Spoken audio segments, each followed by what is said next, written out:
बोलो श्री बोलो श्री प्राणनाथ प्यारी की जय। बोलो श्री सतगुरु महाराज की जय। पन्ना धाम की जय। सर्व सुंदर साथ की जय।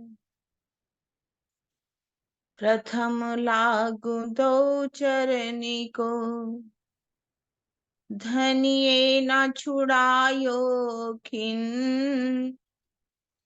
लाख तली लालेड़िया, मेरे जीव के यही जीवन। इन पांव तले पड़ी रहूं, धनी नजरी खोलो बात तुम। पलना वालों निरीखूं नेत्रे, मेरे जीव के यही जीवन। मेरे जीव के यही जीवन। बोलो श्री प्राणनाथ प्यारे की जय। बोलो श्री सदगुरु महाराज की जय। हाँ जी प्यारे सुंदर साथ जी, हम सागर ग्रंथ में जो वाणी मंथन कर रहे हैं, अब उससे पहले हमारे बीच में हमारी अमिता बहन जी, वो अपना एक भाव रखेंगी। हम सब मिलकर के सुनेंगे अमिता जी को। अमिता जी बोलिए। प्रणाम जी। प्रणाम जी। प्रणाम जी। प्राणनाथ प्यारे की जय। सदगुरु महाराज की जय। पन्ना धाम की जय। सब सुंदर साथ के चरणों में कोटान कोट प्रेम प्रणाम जी। मैं तो बिगड़िया, विश्व थे बिछुरिया। बाबा मेरे ढीगा, आओ मत कोई। बेर बेर बरजत हो रे बाबा। ना तो हम जो बिगड़े सोई। मैं तो बिगड़िया, विश्व थे बिछुरिया। बाबा मेरी ढीगा, आओ मत कोई। बेर बेर बरजत हो रे बाबा। ना तो हम जो बिगड़े सोई। मैं तो बिगड़िया। मैं लाज मत पता दैरे दुनी को। मैं लाज मत पता दैरे दुनी को। निर्लज होए भाया न्यारा। जो राखे कुल वेद मर्यादा। सो जीना संग कारो हमारा। मैं तो बिगड़िया, विश्व थे बिछुरिया। बाबा मेरे ढीगा, आओ मत कोई। बेर बेर बरजत हो रे बाबा। ना तो हम जो बिगड़े सोई। मैं तो बिगड़िया। मैं कहूँ दुनिया भाई बावरी। मैं कहूँ दुनिया भाई बावरी। वो कहे बावरा मोही। अब एक मेरे कहे कौन पति जे। ए बहुत झूठ क्यों होई। मैं तो बिगड़िया, विश्व थे बिछुड़ी बाबा मेरे ढीगा आओ मत कोई बेर बेर बरजत हो रे बाबा ना तो हम जो बिगड़े घसोई मैं तो बिगड़िया लोक सकल दौड़त दुनिया को लोक सकल दौड़त दुनिया को सो मैं जान के खोई मैं डार्या घर जार्या हस्ते लोक राखत घर रोई मैं तो बिगड़िया विश्व थे बिछुड़िया बाबा मेरे ढीग आओ मत कोई बेर बेर बरजत हो रे बाबा ना तो हम जो बिगड़े घसोई मैं तो बिगड़िया सतगुरु संगे में हे घर पाया सतगुरु संगे में हे घर पाया दिया पार ब्रह्म दिखाई मोहम्मद कहे में या विद बिगड़िया श्री मोहम्मद कहे में या विद बिगड़िया तुम जीना बिगड़ो भाई तुम जीनो बिगड़ो भाई मैं तो बिगड़िया विश्व थे बिछुड़िया बाबा मेरे ढीग आओ मत कोई बेर बेर बरजत हो रे बाबा ना तो हम जो बिगड़े घसोई मैं तो बिगड़िया बोलो श्री प्राणनाथ प्यारी की जय सब सुंदर साथ के चरणों में कोटान कोट प्रेम प्रणाम जी प्रणाम जी प्रणाम जी अमिता बहन, प्रणाम जी। बहुत सुंदर भाव। मैं तो बिगड़िया विश्व थे बिछड़िया, मेरे ढिकाओ मत कोई। हम तो आएंगे, है ना। तो इसलिए यह बहुत सुंदर भाव रखा आपने। इसे अब हम शुरू करते हैं अपना सागर ग्रंथ का चौथा प्रकरण, राज्य का श्रृंगार।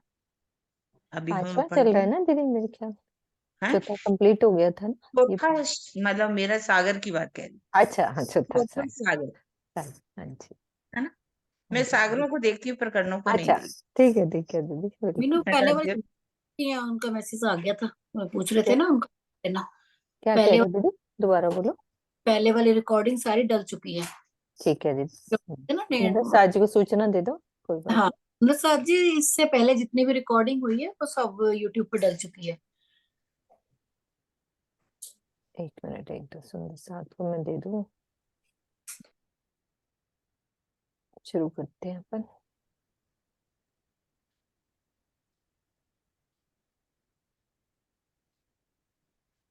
हाँ जी हमारी 20 चौपाई चल रही है। ना पहनया ना उतारिया दिल चाया नित सुख वाहिदत हमेशा ए सुख हक सींचल सन्मुख परम धाम में ना तो किसी वस्त्र या आभूषणों को पहनना पड़ता है और ना उतारना पड़ता है। वहां तो हमेशा दिल की इच्छा अनुसार वस्त्रों एवं आभूषणों के श्रृंगार का सुख प्राप्त होता रहता है। अक्षरातीत के नेत्रों से प्रेम रूपी सुधा का पान करने वाली ब्रह्म सृष्टियां हमेशा एक दिली स्वरूप में आनंद मग्न रहा करती हैं। शब्द न लगे शोभा असले, पर रूह मेरी सेवा चाहे। तो वर्णन करूं इनका, जानो रूहों भी दिल समाए।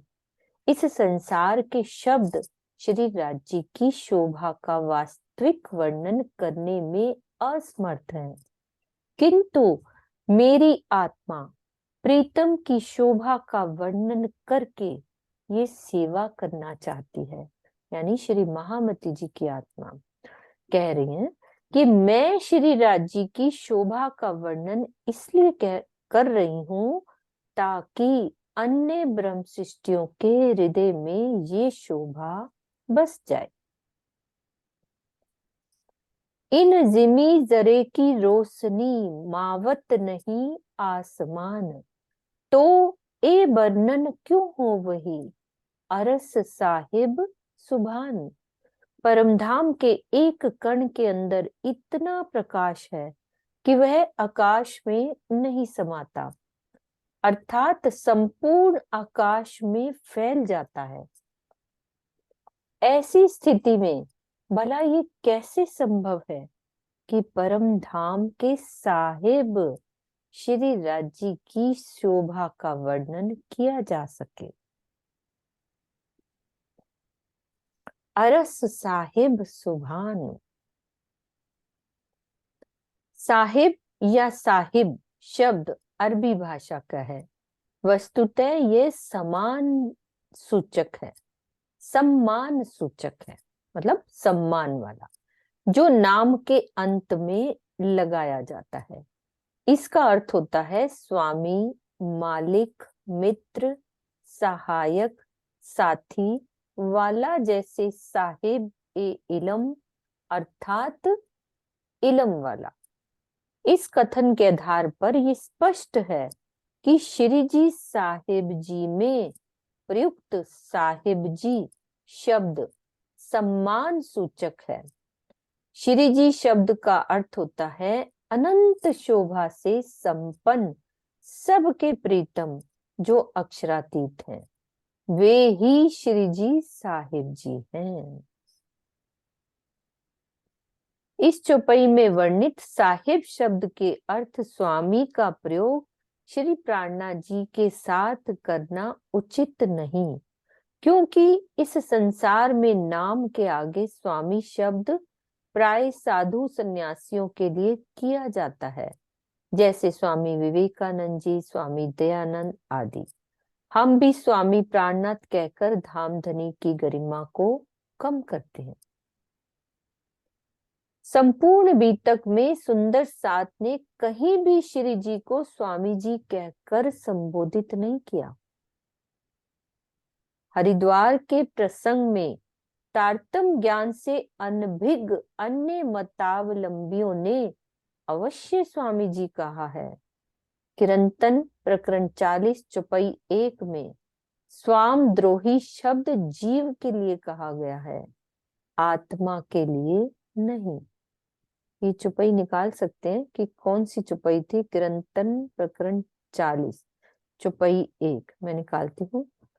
किरंतन प्रकरण 40, एक मिनट। किरंतन प्रकरण 40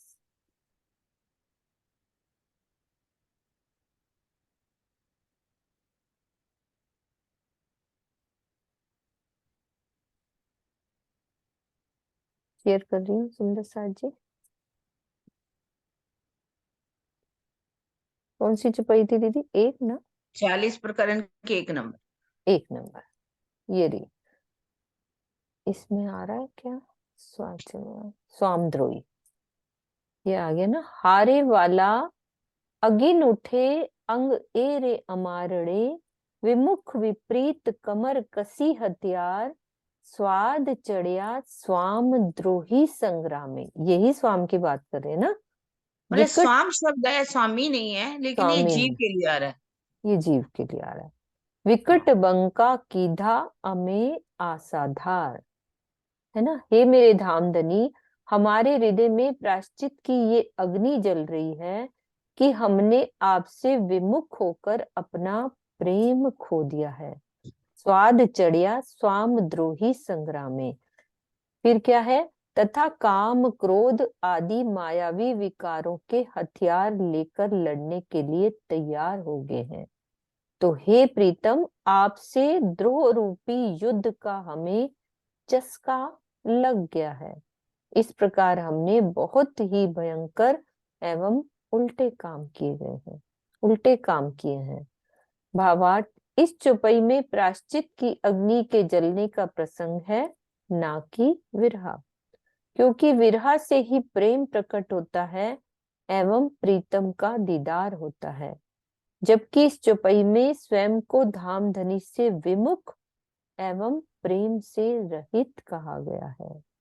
निस्बत की अवहेलना करके माया में डूबना ही धामधनी से द्रोह करना है। स्वाद चढ़िया स्वाम द्रोही संग्राम। हाँ जी दीदी, क्लियर है ना? इस चौपाई में मेन साहिब की बात ली गई है। स्वाम एक शब्द प्रयोग हो गया, इसलिए उसको क्लियर किया कि स्वामी किसे कहा गया। जैसे हम बीतक में पढ़ते हैं आजकल, सभी ज्यादा सुंदर सा क्या बोल देते, स्वामी प्राणनाथ जी, स्वामी प्राणनाथ जी। तो स्वामी शब्द कहाँ प्रयोग होता है, उन्होंने कहा जैसे कि आम जो संन्यास मत में चले जाते हैं, जैसे स्वामी श्रद्धानंद, स्वामी दयानंद, स्वामी विवेकानंद, जो भी है, तो उनके लिए स्वामी शब्द प्रयोग करना चाहिए। लेकिन प्राणनाथ जी के साथ स्वामी अगर शब्द हम प्रयोग करते हैं तो हम उनकी महिमा को कलंकित करते हैं, कहीं कम करते हैं। तो अगर कहा इस बीतक के अंदर, कहीं भी पूरी बीतक पढ़ लो, कहीं भी उनको स्वामी शब्द नहीं कहा गया। कहाँ पर कहा गया? जब हरिद्वार के अंदर बाकी रामानुज निमानुज संप्रदाय वालों के साथ, या सन्यासियों के साथ, या शेष शास्त्र दर्शनियों के साथ जैसे ही उनका शास्त्रार्थ हुआ, तो उन्होंने सबने मिल करके उनको स्वामी जी शब्द यूज प्रयोग किया। और फिर अगर हम औरंगाबाद चलते हैं तो वहां का राजा था भावदास, उसने शब्द प्रयोग किया कि स्वामी कृष्णदास जी कहाँ पर है। उसके बाद हम रामनगर जाते हैं, वहां भी एक बार स्वामी शब्द का प्रयोग हुआ। अदरवाइज पूरी बीतक में कहीं भी स्वामी शब्द प्राणनाथ जी के लिए प्रयोग नहीं हुआ। देखिए मैं सच आज बताती हूँ, मेरे सामने एक बार सरकार श्री भी कह रहे थे, कहते हैं पता नहीं क्या बात है, आदत पड़ गई स्वामी शब्द बोलने की, जबकि प्राणनाथ जी को स्वामी नहीं लगाना चाहिए हमें। अब हम आदत पड़ गई है तो मैं बोलता हूँ। अब सुंदर साथ भी क्या कहते हैं, नहीं नहीं स्वामी जी जब सरकार बोलते थे तो हम भी बोलेंगे। इसलिए सारे सुंदर साथ भी उनके लिए स्वामी शब्द प्रयोग करते हैं। सरकार बोलते थे स्वामी जी ने मेरे को सरकार ने ये बात स्वयं अपने मुख से कही, लेकिन कौन मानेगा? कभी नहीं।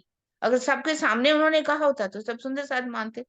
तो कहने का मतलब साहिब जो है, एक किसी के लिए श्रद्धा सम्मान जनक शब्दों में उनको साहिब कहा गया। शिव जी जिनकी अनंत शोभा हो, उनकी शोभा के लिए साहिब शब्द आया है। शिव जी साहिब, तो साथ कहते हैं ये साहिब वाले, साहिब वाले। साहिब क्या है? उनके लिए सम्मानजनक शब्द है, कोई अलग से शब्द तो है ही नहीं। श्री जी जिनकी बहुत अधिक शोभा हो, इस बात को मेन उन्होंने क्लियर किया है यहाँ पर। जो अर्श साहिब सुभान, उनके लिए साहिब कहा गया है। शिव जी साहिब, जहाँ राजी साहिब, राजी को उन्होंने संबोधित करके ये शब्द प्रयोग किया। समझ आ गई? हाँ जी दीदी, अच्छे से हो गया। आशिक क्यों वर्णन करे इश्क लिए रहमान, एक अंग को देखन लगी तो तित ही भई गलतान। आशिक ब्रह्म सृष्टि के रोम रोम में धनी के लिए प्रेम भरा होता है। उनके लिए अपने प्रीतम की शोभा का वर्णन करना बहुत ही कठिन होता है, क्योंकि वे अपने प्राण वल्लभ के जिस अंग की शोभा को देखती हैं उसी में डूब जाती हैं। भावार्थ में कह रहे हैं कि शोभा का वर्णन तो तभी संभव है जब बुद्धि कार्य करे। शोभा में डूब जाने पर बेसुधी की अवस्था में बुद्धि कार्य नहीं कर सकती। ऐसी स्थिति में श्रृंगार का वर्णन करना संभव नहीं है। ये तो मात्र श्रीराज जी के आदेश से ही संभव हुआ है। शोभा जुगल किशोर की सुख सागर चौथा ए, आवे लहरें नहरें अति बड़ी, झीलें अरवाहें जो इनके। ये चौथा सागर युगल स्वरूप श्री राज श्यामा जी की शोभा का सागर है, जो सुख का सागर है। इस सागर की उमड़ती हुई लहरों में नहरों के समान प्रेम और आनंद का जल भरा होता है, जिसमें परमधाम की ब्रह्म सृष्टियां स्नान करती हैं। युगल स्वरूप की शोभा को अपने हृदय में बसाकर ही प्रेम और आनंद के सागर में स्वयं को डुबोया जा सकता है। संसार के दुखों से छूटने और धनी को पाने का इसके अतिरिक्त अन्य कोई भी मार्ग नहीं है। संसार के दुखों से छूटने और कोई मार्ग नहीं। दोनों चीजें बता दी, दुनिया के दुखों से छूटना संसार है। के दुख कौन से हैं? संसार के दुखों से छूटना, दुखों से छूटना क्या है? बताओ सुंदर सा जी, संसार के दुखों से छूटने का कौन से वाले दुख की बात करिए? क्या दिल में आ रहा है चित्रा? इंद्रा बहन, वृंदा बहन, क्या दिल में आ रहा है? आ रहा है कुछ दिल में? संसार के दुख कौन से छोड़ने हैं? ये माया ममता का ऐसा ही छोड़ना होता है। माया के दुख से तो जकड़ लिया है ना हम सबको। हाँ जी, और और मुझे कोई? तो जय यही श्री बहन, जय ये श्री तो बहन, प्रणाम प्रणाम। जय श्री बहन। प्रणाम जी। बस मेरा ही है कि ये संसार के दुख, ये मोह माया के जो हमें सभी ये मोह माया की चीजें, जब हमारा माया की तरफ जीव देखता है तो खींचता है, तो ये सब दुख है। जितना भी ये माया संसार का सुख है, हमारे लिए दुख है। इसको छोड़ने के लिए कहता है। ये दुख जो हमें ये दुख से छुटकारा मिले, तब राज्य की तरफ हमारी नजर जाएगी, वरना नहीं जाएगी। हाँ जी भावना जी, दीदी कुछ और सुनना चाह रही। भावना दीदी। प्रणाम दीदी। दीदी, आत्मा इस संसार में आकर जो धनी को भूल गई है, और यदि अब हमें ये दुख होता है कि हम धनी को क्यों नहीं याद कर पाते या क्यों नहीं चितवन करते, तो इन दुखों मतलब इस धनी को भूलने का जो दुख है वो यहाँ पर मतलब माया के दुखों से भारी लगता है कई बार, कि हमें धनी को याद करना, चितवन करना, वाणी मंथन करना, उससे निकलकर हम धनी को, मेरा विचार मुझे ये ऐसा लगता है कि ये वाला दीदी दुख आत्म भारी। रोग इसी को कहा है ना, आत्म रोग को मिटाना है, आत्म रोग है। हाँ जी, है ना? इसी को आत्म मिटाना, रोग। इसी को, ये भारी दुख है। अब ये धनी को जो छोड़ के आए थे इस संसार में आकर उनको भूल गए हैं। हम्म, जी जी, बिल्कुल बिल्कुल, ये बहुत बड़ी बात है, बहुत आत्म अच्छा। रोग। दीदी आपने चर्चा करी ना, आत्म रोग बुरो लग्यो, बुरो वो वाले। लाग्यो। वही वाले। बिल्कुल ठीक बात। और भी कोई कुछ कहना चाह रहा है? नहीं, है ना? हाँ, नहीं हो गया दीदी ये भी सब। बहुत बड़ी बात है, सारे ने बिल्कुल ठीक बातें कही। और मेरे दिल में भी एक बात आ रही है कि संसार का दुख क्या, संसार के सारे कर्मों से कट जाना, आवागमन के चक्कर से मुक्त हो जाना, उस परम धाम के सुखों में लग जाना। कोई संसार के दुख हमें दुख लगेंगे ही नहीं। माया का कोई भी दुख हो जाए, छूट जाएंगे। हम एक दृष्टा बन जाएंगे। हमें कुछ लेना, लोकेशना वितेशना दारेशना, ये हमारे अंदर भाव ही नहीं जागृत होंगे। काम क्रोध लोभ मोह आएगा ही नहीं। हम किसी तरह से इंद्रियों के सुखों में नहीं जाएंगे, अंतःकरण के पीछे हम नहीं भागेंगे, इससे छूट जाएंगे। और सिर्फ हमें क्या अच्छा लगेगा, धनी को कैसे पाना है, उसके चितवन कैसे करनी है, उनके अंगों में कैसे डूबना है, उनकी शोभा में कैसे डूबना है, अपने अंतःकरण को कैसे साफ करना, इसी को ही हमें अच्छा लगेगा। और तो संसार के दुख को लगते हुए भी हमें नहीं लगेंगे। होने दो जो हो रहा है, होने दो, इससे हम छूट जाएंगे। खूबी जुगल किशोर की प्रेम वचन इन रीत, आशिक इन माशूक की, भर भर प्याले पीत। इस प्रकार, कैसे?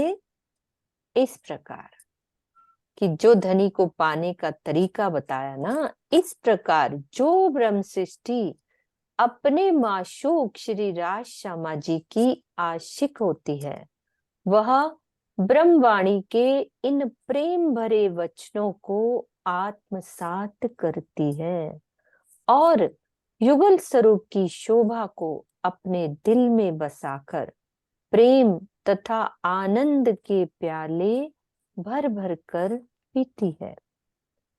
अब वो पीनी कैसे है? आत्मा का हृदय ही वो प्याला है जिसमें प्रेम और आनंद का रस भरा जाता है, जिसका रसपान आत्मा करती है।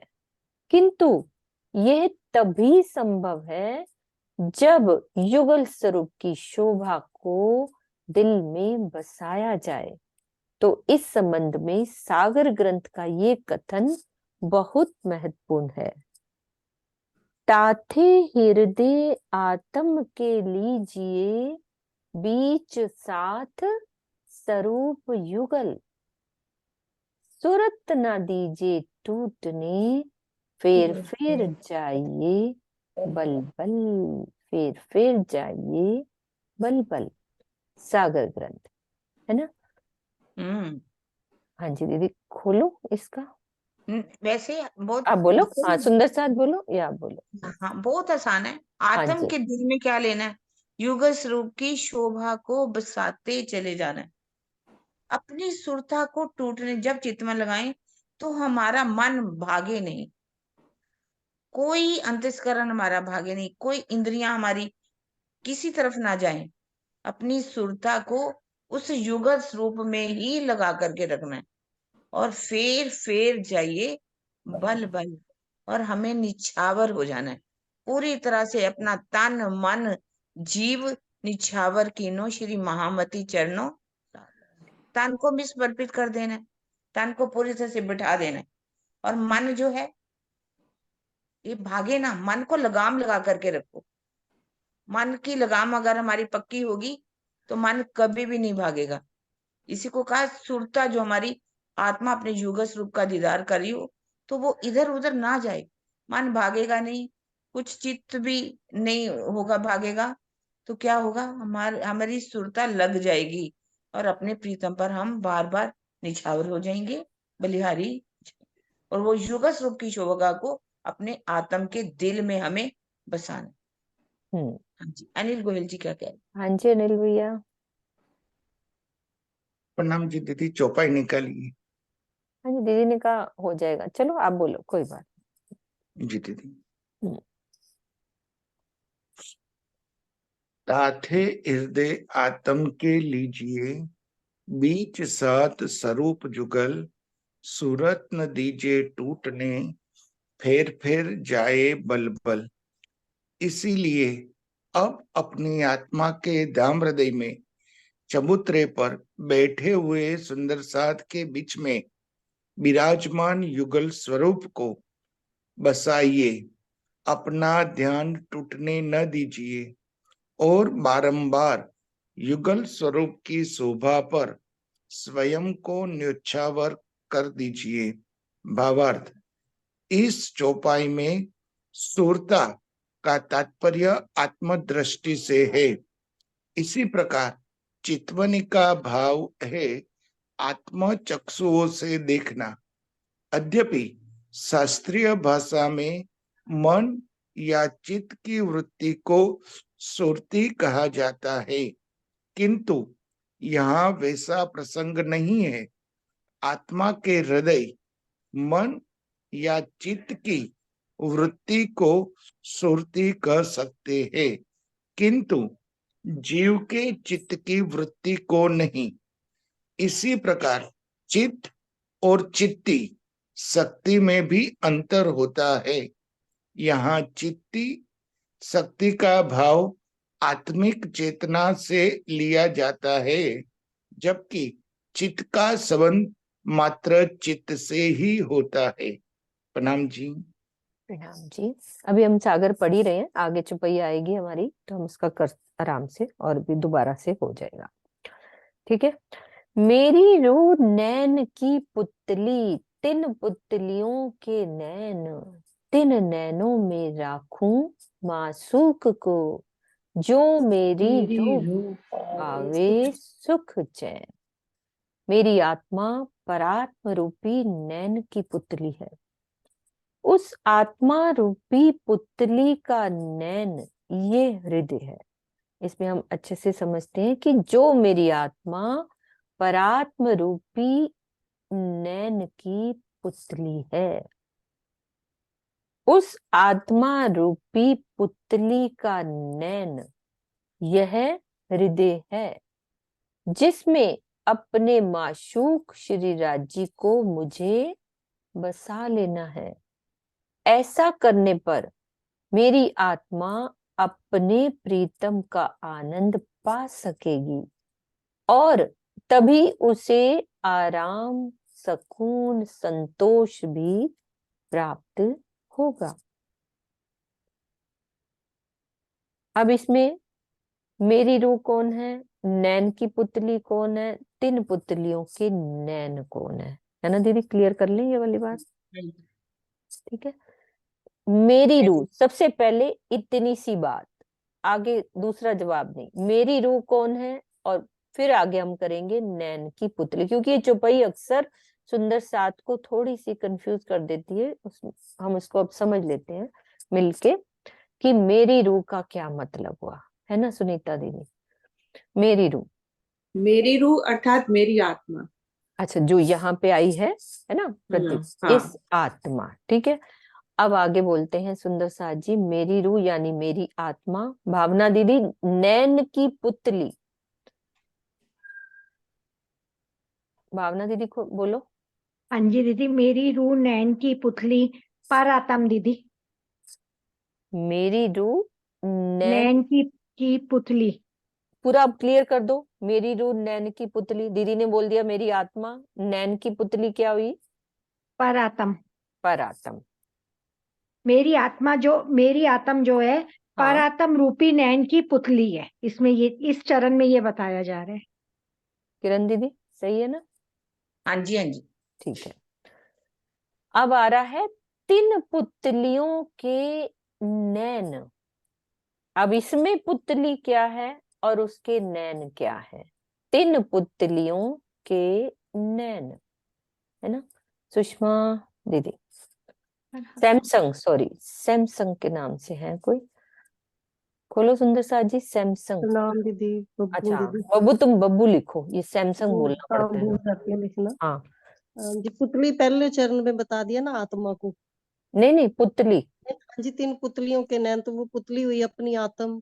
आत्म का जो हृदय है वो हो गया अपने नैन। यहाँ पे मेरी रूह नैन की पुतली, कि मेरी जो आत्मा है वो पर आत्म रूपी जो नैन है उसकी पुतली है। और जो तीन पुतलियों के नैन, तो उस आत्मा का जो नैन है वो कौन सा? यहाँ हृदय अपना। उसी अपना है। नेत्रों से हमने देखना है ना राजी को। ये पूरा का पूरा बोल दो अब अच्छे से। हाँ जी, मेरी रूह नैन की पुतली की, यानी जो मेरी आत्मा है वो पर आत्म रूपी जो उसके नैन है उसकी पुतली है। यानी जो अपनी आंखें हैं, इसके अंदर जो पुतली है उसी के अंदर एक तारा होता है जिसमें से हमें ये दिखता है सब कुछ है। तो उसी के पर आत्म के नेत्रों से ही तो हम ये खेल देख रहे हैं ना। आत्मा उसकी सुरत है। तो तीन पुतलियों के जो नैन, जो आत्म है यहाँ पे उसका जो हृदय है उसके अंदर जो उसको नैन का है, यहाँ पुतलियों के जो नैन, आत्मा के हृदय को कहा गया। किरण तीन दीदी नैनों में राखूं एक मासूक मिनट, को। एक हाँ मिनट जी। बब्बू। किरण दीदी इतना दोबारा एक बार बोल दो, ये वाला ठीक, तरीके से। हाँ। बोल दिया वैसे सब हम्म सुंदर साहब ने। हम्म आत्मा को कहा गया है रूह, है ना। हम्म नैन किसे कहा? पहले तो इस नैन को, जो हमारी पारा आत्म है, उसे नैन कहा। नैनों ये में ठीक। क्या होती है? पुतली, है ना। पुतली को ही, पुतली क्या है? हमारी आत्मा। अब वो कह रहे, अब जो पुतली है, जो मेरी पारात्म रूपी नैन है, उसकी पुतली कौन है? मेरी आत्मा। ठीक है। उस आत्मा के भी नैन है, हम्म पुतलियों के नैन। हम्म पुतलियों का जो दिल है, जो हम्म नैन है, जो आंखें हैं, अब उसमें क्या बसाना है? आगे चरण है, 3 नैनों में रखूं माशूक को। पुतली के आत्मा का जो दिल है उसमें अपने राज श्यामा जी की शोभा, जो हमारे जो माशूक हैं, आत्मा क्या है, उस नैन की पुतली है ना। तो उसमें उसका जो दिल है उसमें अपने माशूक श्री राज जी को हमें बसाना है। यदि ऐसा हम कर लेते तभी हमारी आत्मा को क्या मिलेगा, चैन मिलेगा, शांति मिलेगी, वरना नहीं। सिर्फ यही समझना, पारात्म को नैन कहा गया, उसकी जो पुतली है वो हमारी आत्मा है। अब उसका जो दिल है उसमें, जिसके तारा भी कहा गया, उसमें अब इस युगल रूप की शोभा को बसा लेना ही, बसाएंगे तभी हमारी आत्मा को चैन मिलेगा, वरना नहीं। हम्म, हो गई क्लियर सुंदर साथ जी? अब भी किसी को नहीं हुआ तो रेज हैंड करो, क्योंकि ये चौपाई अक्सर सुंदर साथ को थोड़ी सी वो लगती है कि इसमें रूह क्या है, नैन क्या है और पुतली क्या है। तो ये पुतली के भी नैन क्या है, फिर पुतलियों के नैन क्या है। तो इसलिए ये कभी भी अब ये चौपाई अब हमें अच्छे से दिल में बस जानी चाहिए। हाँ जी सुषमा दीदी, आप रिपीट कर लो और समझ बात बता दो। हाँ जी। पुतलियों के नैन दोबारा बताओ। जो अच्छा आँख पहले पुतली- आप ही बताओ सुषमा दीदी, पहले आप ही शुरू। मेरी रूह क्या हुई? आत्म, आत्म। ठीक है, अब वो नैन क्या है? परात्म, और नैन की पुतली क्या हो गया? नैन की परात्म की जो पुतली मतलब रूह रूह आ आत्म हो गई। गई। इसको ऐसे करो, मेरी रूह ये आत्म है ना, नैन नैन की की पुतली- पुतली, यानी कि वो कहना चाह रहे हैं कि नैन की पुतली जो है ना मेरी रूह है। हाँ, ऐसे उल्टा भी कर सकते, ऐसे भी जल्दी कर समझ सकते आएगा। हैं, है ना किरण दीदी? परात्म रूपी नैन की जो पुतली है वो मेरी रूह है। बिल्कुल ठीक है, सही है ना बिल्कुल दीदी? ठीक, है ना? बिल्कुल ठीक ऐसे है। समझ मतलब सकते मुझे हैं ऐसे जल्दी। समझ में आया नहीं नहीं, ये भी बिल्कुल ऐसे ठीक है। है ना। वो पहले आत्मा को बोल देते हैं, वो हाँ क्या हाँ, तो पर कंफ्यूज हो नैन जाए। की पुतली भाई है। मेरी रूह परात्म है कौन? कि वो जो परात्म की जो रूपी पुतली नैन, है ना परात्म नैन, रूपी नैन के हैं, उसकी जो हाँ, पुतली है वो हमारी आत्म। आत्म है। हाँ मतलब परात्म की जो पुतली है ना वो मेरी रूह है हाँ जी, ना, रूह है, मैं वो याद रूह है। अब 3 पुतलियों के नैन, उन पुतलियों मतलब आत्मा के जो आत्म के जो, नैन है, आत्म का नैन क्या हुआ? ये हृदय। दिल, आत्म का दिल। ये पुतलियों क्यों आया, बहुत सारी आत्माएं हैं इसलिए, 3 पुतलियों के नैन। 2 हाँ पुतलियां हैं इसलिए। आंखों हाँ में क्या होता है, 2 पुतलियां हो जाएंगी हाँ ना। मैं यही बोल रही हूँ, हाँ दो हाँ पुतलियां हैं तो हाँ पुतलियां हो गया। उनके हाँ, जो दो, नैन इसीलिए उनका जो हृदय है, हाँ। पुतलियों हाँ, में कहाँ हृदय होता है? नहीं नहीं, पुतली के भी नैन है, आत्म के नैन ही नहीं है। आत्म आप कह दिया कहते ना, हैं ये पुतली आत्म। आत्म है। वो तो आत्म का है। हम्म, तो, उनके जो हृदय है, हाँ के नैन जो है दिल है, उसका दिल ही दिल, नैन है। हाँ जी हाँ जी, दिल ही नैन है। ठीक है। ठीक है ठीक अब है। चित्रा बोलती है, ठीक है शीतल दीदी, चित्रा बोलती है। नहीं, बस मैं ये ऐड करना चाह रही थी कि इसमें भाव ये है चौपाई का कि हमें आत्म के हृदय में धनी युगल को स्वरूप की बसाना है। शोभा को बसाना है। बस भाव मोटी सी बेसिकली बात। ये कि अंदर अंदर अपने अंतस्करण तक लेके जाना है शोभा को, कि भाई ये ऊपर ऊपर से हम जैसे कर लेते हैं कि लर्न नहीं करना है, उसको आत्मा के हृदय तक पहुंचाना है। तो वो डेप्थ दिखाने के लिए धनी ने इसको ऐसे लिखा है कि जो मेरी परात्म राज्य के चरणों में बैठी है, जो उनके नैना है, क्योंकि नैना ही है जो सारे का सारा नजर से ही खेल हुआ, नजर ही है वहां पे जो राज्य ने हमारी फिराई है। तो धनी की नजरों से ही हम इश्क लेते हैं। तो कहने का मतलब इसलिए मुझे ऐसा लगता है कि पता नैनों से क्यों ही कहा जब, है ऐसे? क्योंकि हाँ पर आत्म जैसा सुख लेती है ना, जैसी शोभा पर आत्म के दिल में बसी है वैसी मेरी रूह में बस जाए, वैसे ही मेरी रूह के दिल में वो राजी बस जाए। आत्माओं के दिल। इसीलिए है ना, सेम मतलब उसीलिए इसको थोड़ा सा राजी ने बड़े प्रेम से घुमा फिरा के वो समझाया। कि और नैनों के मतलब जो अंदर पुतली होती है, तो पुतलियों का भी हृदय दिखाया है। तो ये मतलब धनी बस वो गहराई बताना चाहते हैं कि वहां तक शोभा को बसाने की बात है। ये छुपाई मुझे आज तक कभी समझ नहीं आई। इसीलिए मुझे, क्योंकि कई सुंदर साथ पूछते थे तो हाँ मैं मैं तो कहती थी पूछना कि ही चाह, इसका जैसे ही और आपने छुपाई करेंगे। पढ़ी तो मैं आपका सॉरी पूछती सॉरी हूँ। शीतल दीदी खोलो। हाँ जी, प्रणाम जी। दीदी यहाँ पे ये है कि यहाँ पर 2 नैनों का वर्णन किया गया है, एक पारातम के नैन, एक आत्म के नैन। पारातम के नैन है आत्म, अब आत्म यहाँ पर दृष्टा रूप में है, वो कहाँ बैठी है? जीव के ऊपर। तो आत्म की जो हृदय हुआ वो उसके नैन हो गए, पारात्म के नैन हो गए आत्म, आत्म के नैन हो गए ये हृदय। तो यहाँ पर श्री महामती जी कहते हैं ये भी कि अच्छा है। हाँ, तो यहाँ पर दो नैनों की बात की गई है ना, हम्म पारात्म के नैन और आत्म के नैन। आत्म हम्म यहाँ दृष्टा है, आत्म इस जीव पर बैठी है, उसका हृदय ही उसके नैन है। अब श्री मोहम्मद जी कहते हैं कि मेरी रूह मतलब जो जो मेरी आत्मा है, जो मेरे अंदर ये आत्म बैठी है, इस जीव के अंदर जो आत्म बैठी है, वो पारात्म के नैनों की पुतलियां हैं। और पारात्म की नजर राजी के अंदर है, राजी के हृदय में लगी हुई है, वो इस खेल को देख रही है, और ये आत्म यहाँ देख रही है। और जब तक मैं इस आत्म के नैनों में, यानी इस आत्म के हृदय में, जब तक मैं अपने माशूक को नहीं बैठाता, तब तक मेरी रूह चैन नहीं पाती। चैन नहीं पाएगी, बिल्कुल सही। हाँ जी, प्रणाम जी। बहुत अच्छा है ना किरण दीदी, हो जी गई ये बात बिल्कुल क्लियर? बहुत अच्छा सर, अपने हिसाब से बहुत अच्छा समझा, बहुत हाँ अच्छा। जी, बहुत प्यारा। हाँ जी, प्रणाम जी। ठीक है सुषमा दीदी, हो गई ना हाँ जी क्लियर? हाँ जी हाँ जी। हाँ जी, अब रेज हैंड नीचे कर लो, फिर मुझे लगेगा कि और कुछ बोलना चाह रहे हैं। ठीक है, नहीं नीचे ही है, रेज हैंड नहीं है। नहीं कर दिया मैंने, ठीक है। ओके। अब ये भावार्थ पढ़ते हैं। ये सर्वमान्य सिद्धांत है कि प्रेम रस का पान नेत्रों के द्वारा किया जाता है। और क्लियर करते हैं कि ये सिद्धांत है कि जो हम प्रेम के रस का पान करते हैं वो नेत्रों के द्वारा किया जाता है। परम धाम में परात्म के द्वारा ही श्री राज्य से प्रेम की लीला संपादित होती है, परम धाम में। इसीलिए उसे क्या कह दिया? नेत्र की संज्ञा दे दी, है ना, परात्म के नेत्रों में।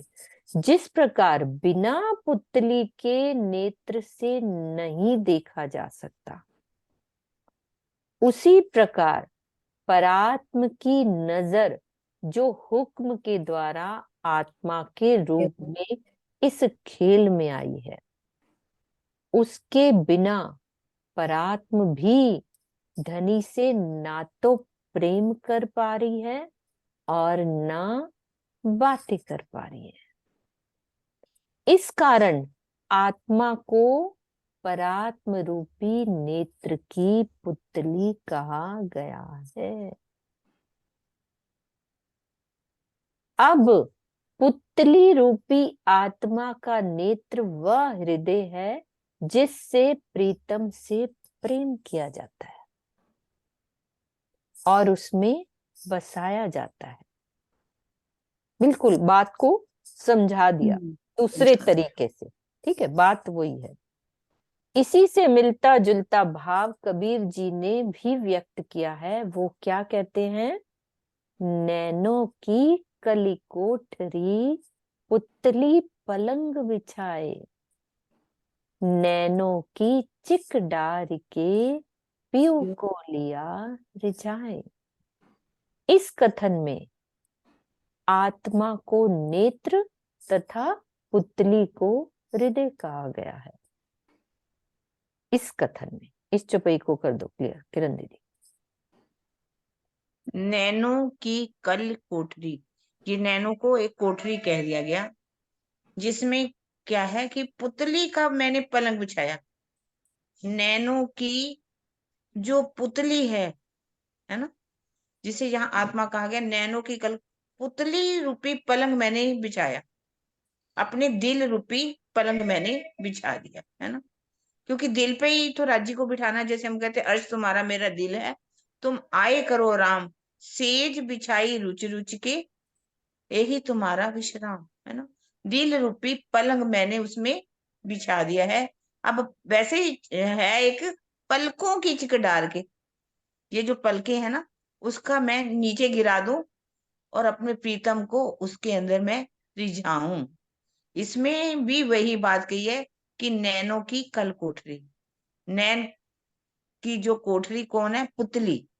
और पुतली को हृदय कहा गया, जिसकी सेजा बिछा करके मैं अपने प्रीतम को उसमें बिठा लूं और मैं उसमें अब दुनिया की तरफ से मैं आपके अपनी बंद कर लूं, बंद कर लो। प्रीतम को रिझा लूं। नैनो की चिक, इसके बाद तो नहीं अर्थ हो गया कि दुनिया की तरफ से पलकों बंद की कर चिकड़ा। लो। ऐसे ही मीराबाई के कथन, बसो मेरे नैनन में नंदलाल में, नैन का तात्पर्य जीव के दिल से है। यहाँ जीव की बात है, यहाँ तो जीव की बात है। कबीर जी की बात ऊंची है, हम्म मीरा की थोड़ी है। उन्होंने कहा वही बात है, बसो मेरे नैनन में नंदलाल, तो हम्म उन्होंने यह जीव रूपी दिल की बात कर दी।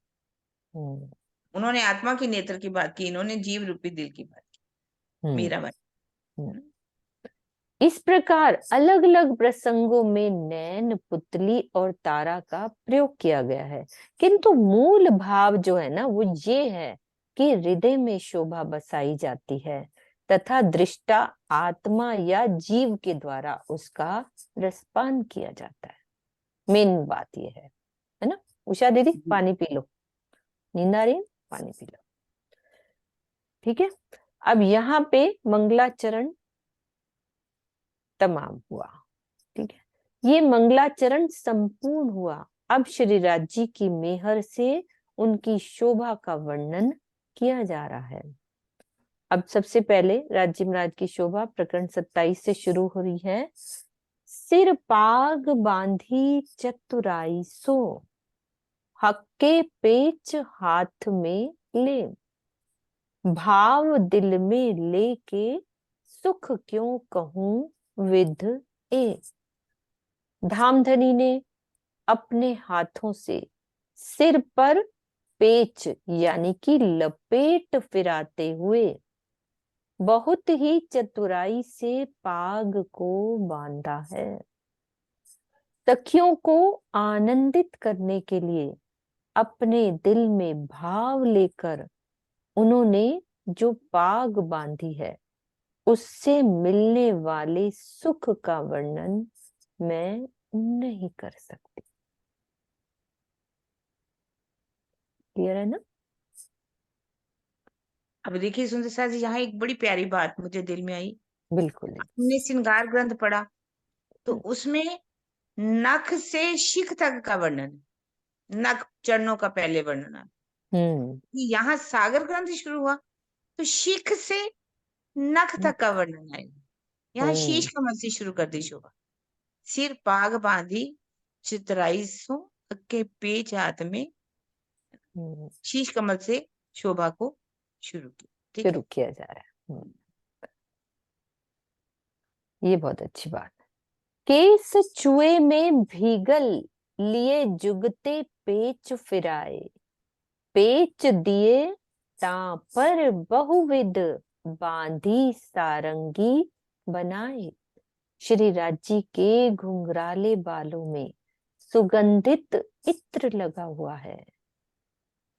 उन्होंने युक्ति पूर्वक अपने सिर के ऊपर अनेक प्रकार के पेच फिराते हुए इस प्रकार पाग बांधी है कि उसकी आकृति सारंगी की तरह शोभा ले रही है।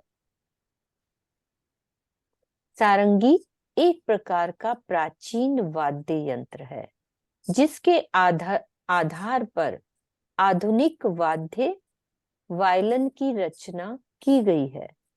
सारंगी के एक किनारे पर जैसी आकृति उभरती है लगभग उसी से मिलती हुई शोभा श्री राज जी के पाग की भी है, उभरती हुई, है ना। चित्रा क्लियर करो कैसी है? हाँ जी, धनी की पाग का वर्णन है कि सारंगी माफक मतलब कि एक तरफ से ऐसे गोलाई लिए हुए और एक तरफ से जैसे आधुनिक वायलिन की उन्होंने उपमा बताई है कि जिस तरह से वायलिन होती है तो ऐसे एक तरफ से ऐसे गोलाई में और एक तरफ थोड़ी सी शार्प जाती है सारंगी माफक। तो वो जो पेच है तो वो बताए कि धनी के किस तरह से चतुराई से राजी ने अपनी पाग बांधी है रूहों को रिझाने के लिए। वो किस तरह से अपने हृदय के भावों के हिसाब से, तो धनी के हृदय में सिर्फ प्रेम है, रूहों को आनंद देने के लिए प्रेम ही प्रेम है, तो उन भावों से पेच को यूं वो लपेटते हैं कि रूहों का दिल खिंचता चला जाता है उन फूलों में, उन रंगों में, वो नगों में, कलंगी में, दुगदुगी में, वो कलंगी के परों में आई शोभा है जैसे फूल हैं, ये सारा वर्णन जैसे धनी आगे आगे करवाएंगे, तो बहुत ही सुंदर ये पाग का वर्णन चल रहा है। उज्जवल हस्त कमल सो कोमल नरम अतंत, बांधी हृदय विचार के दो क्यों कर करूं सिफत। दो क्यों कर करूं सिफत।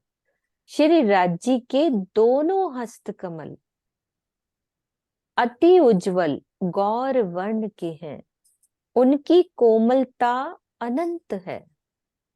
अपनी आत्माओं को आनंदित करने का विचार लेकर धामधनी ने अपने जिन हाथों से ये सुंदर पाग बांधी है, उन हाथों की सुंदरता का वर्णन मैं कैसे करूं। अब ये दो का क्या मतलब है? दो मतलब दोनों हाथ। हाँ। करो कर है ना, जो कर हाथ के लिए आया है। दो क्यों कर, कर हाथों के लिए, हाथ के लिए आया, दोनों हाथ। दो क्यों कर कर मतलब करूं, वो तो दो क्यों ये कर दीदी करूं जो सिफत। कर है ना, कर कर हाथ का पर्यायवाची है। दो मतलब दोनों, क्यों कर कर शब्द है ना जो हाथ के लिए है। ये दोनों हाँ। हाथों की मैं सिर्फ कैसे मतलब करूं। कैसे सिफत करें, या राजी इन दोनों हाथों को यूज करते हैं ना जब पाग को बांधते हैं, तो उनकी शोभा का वर्णन कैसे करूं। तो उज्जवल वर्ण का तात्पर्य वह रंग है जो सफेदी में गहरी गुलाबी आभा लिए हुए है। रंग लाल जरी माहे बेल कई, कई फूल पात नकस कटाव, कई रंग नंग जवेर झलके, बलि जाऊं बांधी जिन भाव। पाग का रंग कैसा है? लाल है, जिस पर सोने के तारों से अनेक प्रकार की लताओं, फूलों और पत्तियों के चित्र अंकित किए गए हैं। पाग में अनेक रंगों के नग और ज्वारात झलकार करते रहते हैं।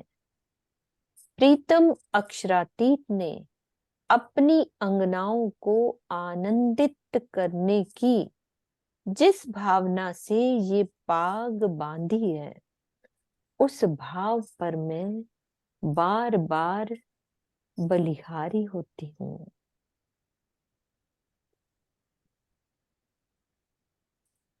जिस भाव से, कैसा भाव हो सकता है किरण दीदी? मतलब ऊपर भी भाव का वर्णन आया कि वो भाव दिल में लेकर जो धनी ने पाग बांधी है। हाँ जी उनका हर सुषमा। काम किसके लिए? रूहों को रिझाने के लिए। मैं यही बोल रही थी। कोई और कार्य नहीं। हक को काम कछु नहीं, देवे रूहों लाड लज्जे। और कोई कार्य है ही नहीं उनके पास। सखियों को रिझाने के लिए बस रूहों हर को पेज, रिझाना उनका कार्य है। हर पेज और हर बात जो ऐसे लपेटते हैं वो सखियों को रिझाने के लिए, रिझाने के लिए। भाई सखियां उन पर रीझ जाती हैं उनकी हाथों की वो देखते हुए ना। हाँ जी मम्मी खोलो। खुल नहीं रहा, खोलो आप।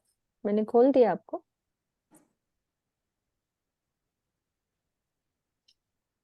कोई बात नहीं, उनका नहीं खुल रहा होगा, नेट स्लो होएगा। प्रेम का भाव लेके हाँ। राज्य के प्रेम का भाव लिया कि हम उसको ऐसे प्यार से बांधे हैं कि हमारा मन राज्य के प्रति भाव से ही बना रहे। इसलिए वो का भाव है प्रेम का, प्यार का, जो हमें सखियां उनको देख के खुश रहे, भाव बनाए रखें कि कैसी पाग बांधी सारंगी की तरह से। इस तरह से भाव लेके उन्होंने पाग बांधी है। एक बात और पूछूं? हाँ जी दीदी। कोई तो लाल पगड़ी बोलता है, कोई केसरिया बोलता है। हाँ, मैं भी या यही तो कह रही थी। ये बात है, कोई ऐसी बात नहीं। ऐसे मिलती जुलती कलर होगा, जो लाल भी दिखती होगी केसरिया भी दिखती होगी। हाँ, सेंदुरिया। एक ही चीज है, केसरिया एक नहीं, ही सेंदुरिया। इजार जैसे इजार भी है, वैसे ही ऊपर पगड़ी भी है, सेम, थोड़ा कलर फर्क। ठीक है। अभी हमारे पास चित्रा कल कुछ कह रही थी कि मैं उस पे 2 लाइनें सुनाऊंगी, तो एक बारी उसकी बात सुन लेते हैं चित्रा की, चित्रा आप हाँ वो जी। सुनाओ। हाँ, अभी हाँ 5 जी, मिनट ले लो आप। हाँ, इस हाँ, चीज को। वो भाव ही है पूरा, उसमें धनी के केशों का वर्णन है और थोड़ा सा पाग का भी है। ठीक है, आप बोलो। 5 मिनट। हाँ, कोई बात नहीं, 5 मिनट लेंगे, एकदम बात कम कर लेंगे। ठीक है, आप बोलो। हाँ जी, बोलो श्री प्राणनाथ प्यारी की जय। अंबर जिमी तक भरे आहक के, कारी लव ने केशों का नूर, महकी महकी इत्र हिना की, खुशबू का है सब पे सरूर। अंबर जिमी तक भरे आहक के, कारी लव ने केशों का नूर। गौर वरण और केश घनेरे, कानन तक ये शोभा बनी रे। घट बड़ कोई केश नहीं रे, घट बड़ कोई केश नहीं रे। कारी कारी मद मतवारी, केश घटा से बरसे ज़हूर। अंबर जिमी तक भरे आहक के, कारी लव ने केशों का नूर। पाग कही हक शीश कमल पर, दुग दुगी माणिक कलंगी सुंदर। हेड़े पे हारिक दूजे से बढ़कर, हेड़े पे हारिक दूजे से बढ़कर। उज्जल मस्तक लाल तिलक की, चमक दमक देखो भरपूर। अंबर जिमी तक भरे आहक के, कारी लव ने केशों का नूर। महबूब का ये मीठा वर्णन, देखे सुने जो अरवाहि चेतन। और हक चरणों में जिनके तन, और हक चरणों में जिनके तन। सो ही हक की इस खिलवत में, दिन रात खेले संग हजूर। अंबर जिमी तक भरे आहक के, कारी लव ने केशों का नूर। फेर फेर चितवन कीजे हक का, फेर फेर वर्णन कीजे हक का। फेर फेर दर्शन कीजे हक का, फेर फेर दर्शन कीजे हक का। फिर निरखें चरण कमल को, फिर निरखें मुख महबूब। अंबर जिमी तक भरे आहक के कारे लवने केशों का नूर, महकी महकी इत्र हिना की खुशबू का है सब पे सरूर, अंबर ज़मीं तक। नाम जी। जी हाँ जी उषा दीदी, आप चुपई दोहराओ। उषा दीदी खोल लो आप। हाँ एक सेकेंड, उषा दीदी खोल रही थी। उषा दीदी खोल रहे हो आप? हाँ चुपई दोहराओ आप।